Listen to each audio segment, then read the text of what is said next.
Welcome to this lecture. What we're going to do now is show you how to fix an image that is overexposed.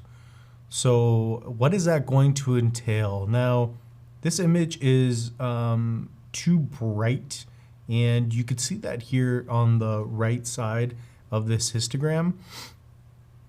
Now, one way to know that, again, is that everything is shifted to the right. So let's go over here to the windows and let's make sure our workspace again is set in photography.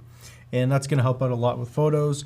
And if we crop in here again, this isn't the highest resolution photo that I'm using, but again, you will be able to adjust. So go to image and go to adjustments. And then what we're gonna do, we'll start with brightness and contrast. And what we're gonna do is just bring that towards the left. And then when we let go, we see that our exposure meter is falling in between, 0, which would be over here, and then 100, which would be over to the right. So let's bring it down just a little bit more, because our main exposure is going to be, let's hit OK, is going to be this area right here. There would be a practical source such as a lamp, I believe, in the shot, and that's what's going to be illuminating our face. Now, the exposure that we're looking for is going to be the midtones, so the skin tones. And again, for this instance, it's going to be her face. So the shadows should be dark, and the shadows would be the dark areas. The midtones would be the skin tones, and then your highlights would be those highlighted areas in terms of like where the source would come from. So that's kind of one way to think about this as well. So if we go to adjustments, you could also see our contrast, and as it's not going to change your exposure too much, it'll still make the image look better. So if we add a little bit of contrast and then make her skin right here so it's not clipping too much, that brings the image much better. That looks a lot better than before.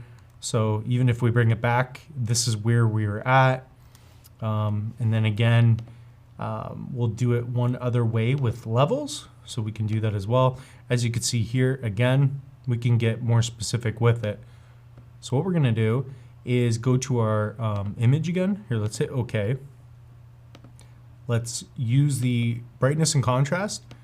We're going to bring it back to around -20, -15. We'll do that, bring some contrast into play. I like contrast, at least I have enough. Now from here, we can take our levels, and then what you can do is actually get more specific. So within the areas over here, what we can do is basically brighten up our images right here, so we can add different kind of curves. So for me, you could squeeze this in and add more light towards the midtones, which would again infect, it would play a role in causing a lot more light to her face. So again, you want to make sure everything is leveled out. Again, if we bring these shadows over here more towards the midtone, you're going to see just how dark the shadows will get. And here would be fine. That's a good image. It depends on what you want to do. Again, it depends on what kind of look you're going for. I think something like this looks a lot better. And then again, you've also got your curve. So I'm going to show you one quick simple one, and it's known as the S curve. This is used quite a bit in photo and video. I still see that there's room here to add more contrast. What you do is you just take your graph, you bring it down, and then you bring it up. And then vice versa, you could do it the other way, depending on what your exposure is like. That's obviously too much. But if we add just a little bit of an S-curve here, we'll add more contrast to the image. So it's basically crushing the blacks.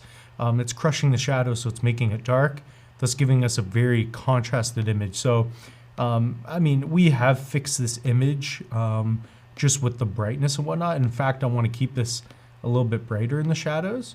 So all these shadow areas, I want to keep it, just a little bit bright because I'm going for more of a gentler type of look. So that is going to be, in a nutshell, how to fix your exposure if you're working with an image that is too bright. And we will see you in the next lecture. What we're going to do is just touch up on a little bit of color and how to adjust that for you.